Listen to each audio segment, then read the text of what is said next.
আরাফাত দিনের দোয়া হলো সবচেয়ে সেরা দোয়া। বছরের যে কোনো সময়ের মধ্যে সেরা দোয়া হলো আরাফাত দিনের দোয়া। আরাফাত দিনে নফল রোজা রাখবো ইনশাআল্লাহ। এই রোজাটা কি জিলহজের 9 তারিখেই রাখবো নাকি আরাফাত দিন হাজিদের অবস্থানকে হিসাব করে রাখবো, এটা নিয়ে দুই রকমের মত আজকাল শোনা যায়। আরাফাত দিনের বিশেষ আমল কি, বিস্তারিত বলুন। আরাফাত দিনের আমল যারা আরাফায় অবস্থান করছেন তাদের জন্য একরকম, আর আরাফাত দিনে যারা আরাফায় অবস্থান করছেন না, বিশ্বব্যাপী বিভিন্ন জায়গায় আছেন, তাদের জন্য ভিন্ন রকম। যারা আরাফা অবস্থান করছেন, নবী আলাইহিস সালাম বলেছেন খায়রুদ দুআ দুআউ ইয়াউমি আরাফা।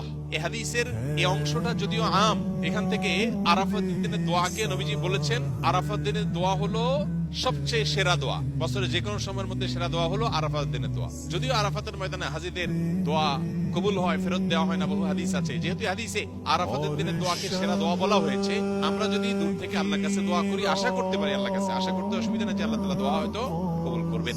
দ্বিতীয়ত নবী আলাইহিস সালাম বলেছেন খায়রুমা ওয়া খায়রুমা আনা কুলতু আনা ওয়ান নাবিয়্যুনা মিন ক্বাবলি লা ইলাহা ইল্লাল্লাহু ওয়াহদাহু লা শারীকা লাহু লাহুল মুলকু ওয়া লাহুল হামদু ওয়া হুয়া আলা কুল্লি শাইইন কাদির।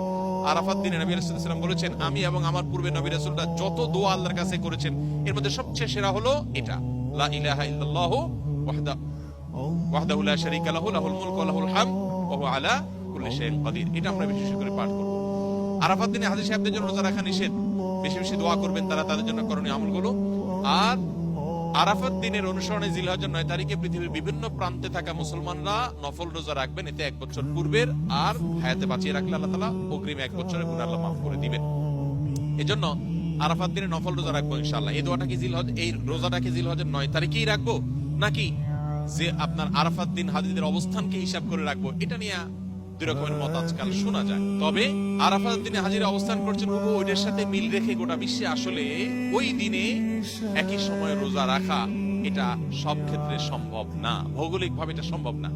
এজন্য জিলহজের 9 তারিখটা যদি কেউ রোজা রাখেন ইনশাআল্লাহ বিদিল্লাহ তিনি এই ফজিলত এবং এই তাৎপর্য মাহাত্ম্য পেয়ে যাবেন, এবং এই মতটা অধিকতর সব দিক থেকে সমৃদ্ধ এবং যুক্তি সমৃদ্ধ। এজন্য আমরা আরাফাত দিনে যারা আরাফাতের ময়দানে অবস্থান করছি না তারা রোজা রাখবো ইনশাআল্লাহ বেশি বেশি করে। আর জিলহজের 1 থেকে 9 তারিখ পর্যন্ত সবগুলো দিনই রোজা রাখতে পারলে আরো ভালো। তাহলে সেক্ষেত্রে ইখতিলাফ এবং মতপার্থক্যের আপনি এমনি উঠে গেলেন। সবগুলো দিনই আসলে রোজা রাখার চেষ্টা করা দরকার যদি তৌফিক হয়।